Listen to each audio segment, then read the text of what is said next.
अस्सलाम वालेकुम dear students, आप देख रहे हैं सैयद अली अकेडमी और मैं हूं सर सैयद अली और हाजिर हूं एक न्यू वीडियो के साथ जिसके अंदर हम लोग chapter number 4 support in movement का इंट्रोडक्शन करने वाले हैं। तो इस चैप्टर के अंदर हम लोग ये जिक्र करने वाले हैं कि किस तरह से हमारी बॉडी को सपोर्ट मिलती है और ना सिर्फ हमारी बल्कि तमाम जो ऑर्गेनिजम्स हैं उनकी बॉडी जो है वो किस तरह से मूव करती है। तो इसके बारे में हम लोग इसके कॉन्सेप्ट के बारे में हम लोग समझने वाले हैं। तो सबसे पहले इसके इंट्रोडक्शन का जिक्र करें तो लिखा हुआ है the cells of an organism have a living material protoplasm which is sensitive due to its sensitive nature. It possesses special property called irritability. अब यहाँ एक चीज़ का जिक्र हुआ जो कि यहाँ पर मौजूद है प्रोटोप्लाज्म कि तमाम जानदारों के अंदर एक मैटर मौजूद है, एक लिविंग मटेरियल मौजूद है जिसको प्रोटोप्लाज्म कहा गया है। सवाल ये है कि ये लिविंग मटेरियल ये प्रोटोप्लाज्म क्या होता है। याद रखिएगा कि अगर हम हमारे सेल्स की बात करते हैं तो हमारे सेल्स के अंदर वाटर मौजूद होता है।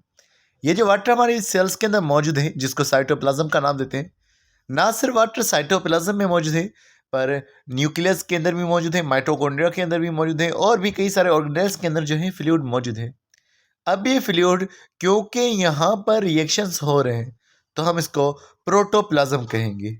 और हमने ये भी कहा कि ये जो प्रोटोप्लाज्म है ये सेंसिटिव नेचर का है। सेंसिटिव नेचर का मतलब ये है कि इसमें थोड़ी सी भी हरकत जो है वो महसूस की जा सकती है। तो सबसे पहले हमने ये बात समझी कि प्रोटोप्लाज्म लिविंग मटेरियल है। लिविंग मटेरियल इसलिए है क्योंकि यहाँ पर रिएक्शन हो रहे हैं।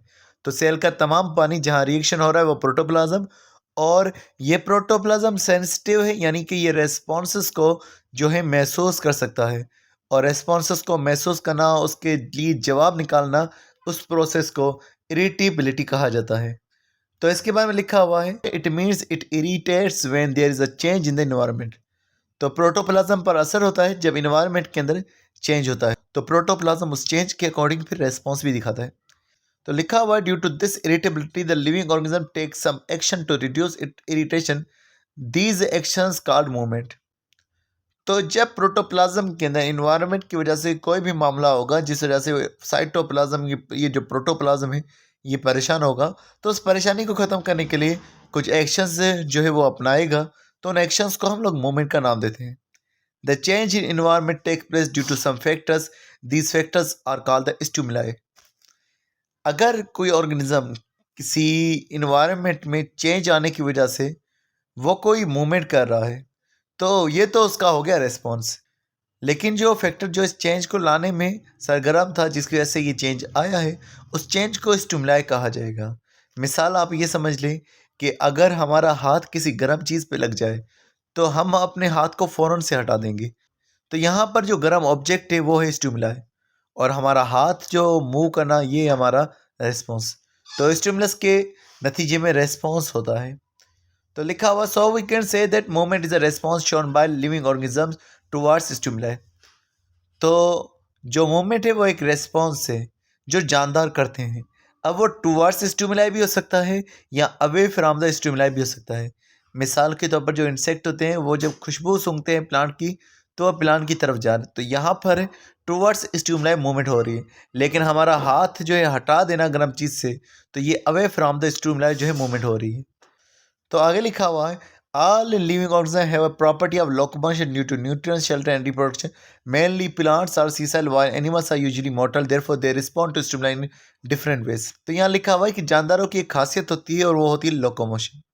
याद रखिएगा कि लोकोमोशन का मतलब होता है जगह का चेंज करना। मिसाल के तौर हम एक जगह पर अभी बैठे हुए तो वहाँ से किसी और जगह पर चले जाएं, this is the property of locomotion, the type of movement.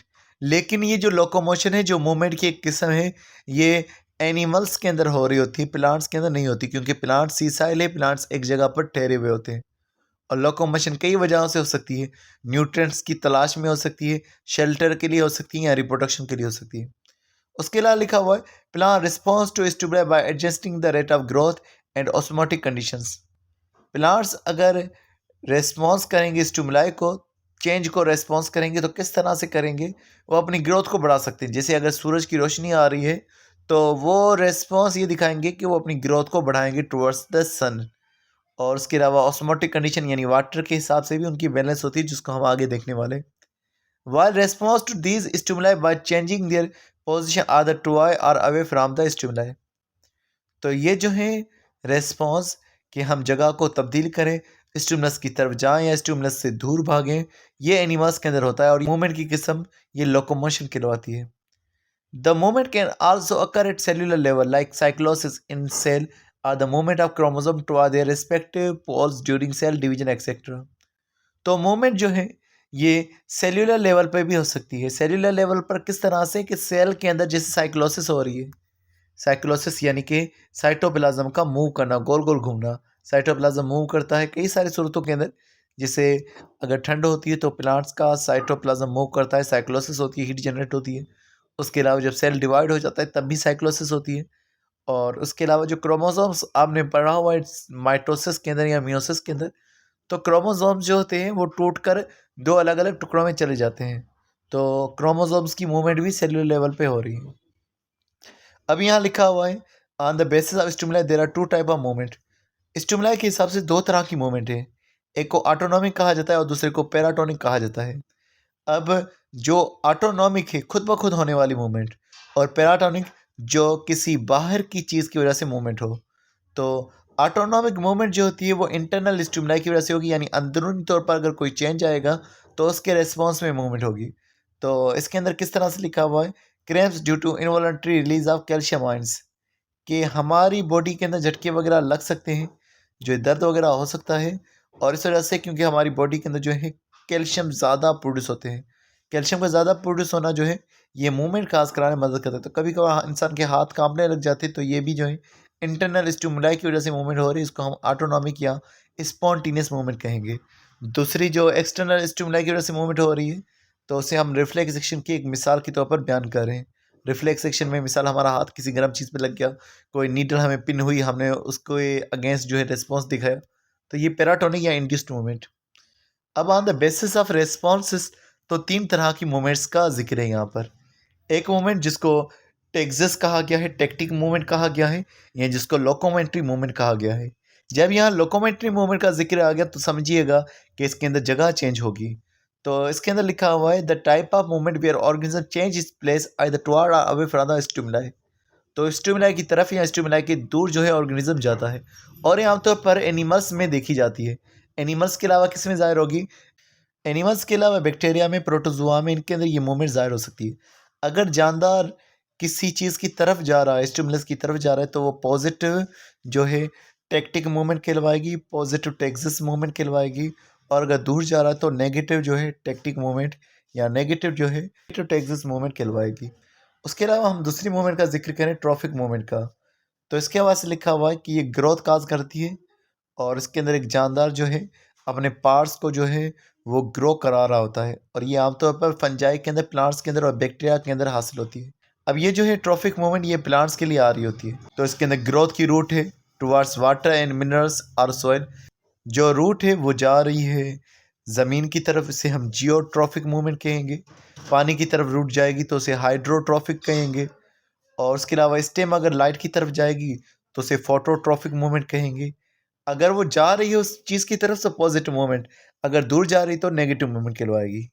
इसी तरह से दूसरी मूवमेंट है नास्टिक मूवमेंट, ये वाटर के चेंज होने की वजह से होती है। और आमतौर पर नास्टिक मूवमेंट की एग्जांपल जो होती है वो टच मी नॉट प्लांट की होती है, कि टच मी नॉट प्लांट को जब हम हाथ लगाते हैं तो उसका वाटर डिस्टर्ब हो जाता है, वाटर इसमें से लॉस हो जाता है। जब वाटर लॉस हो जाएगा तो याद रखिएगा वाटर जो होता है पत्तों को सीधा करने में मदद करता है। अगर वाटर लॉस हो गया, पत्ते उसके सीधे नहीं रहेंगे और पत्ते जो है वो मुरझा जाएंगे, तो हम कहेंगे ये शुई प्लांट है, ये टच करने से जो है शर्मा जाता है। तो इस तरह से इसके जो है नाम भी रख दिया गया, टच मी नॉट प्लांट या शुई प्लांट हम इसको कह रहे होते हैं। तो ये हमने कुछ मूवमेंट्स को जिक्र किया, फोटोट्रॉफिक मूवमेंट हो गया, जियोट्रॉफिक मूवमेंट हो गया, ये प्लान रिलेटेड मूवमेंट्स हैं। एनिमल रिलेटेड मूवमेंट को हम टेक्सिस मूवमेंट कहेंगे, जैसे फोटोटेक्सिस हो गया, जियोटेक्सिस हो गया, कीमोटेक्सिस हो गया, ये जो है इन चीज़ों की तरफ जाने वाली मूवमेंट्स है। अब हम यहाँ पर मूवमेंट और लोकोमोशन का डिफरेंस बयान करते हैं। तो यहाँ पर लिखा हुआ it is a misconception that locomotion movement are the same phenomena. तो ये एक मिसकॉन्सेप्ट होता है कि लोकोमोशन और मूवमेंट एक ही होते हैं। Movement is a broad term where organism response to stimuli in any way, where is locomotion is one of the type of the movement where organism change its place takes place either towards stimuli और away from the stimuli. तो यहाँ ये बात हो रही है कि movement जो है एक बड़ी सी टर्म है, जिसके अंदर एक ऑर्गेनिज्म की मूवमेंट जो है, एक ऑर्गेनिज्म का जो रिस्पॉन्स है वो किसी डायरेक्शन में भी हो सकता है। लेकिन लोकोमोशन इस तरह से नहीं है। लोकोमोशन के अंदर ये है कि एक ऑर्गेनिज्म जो है वो स्टिमुलाई की तरफ जाएगा या उससे दूर जाएगा।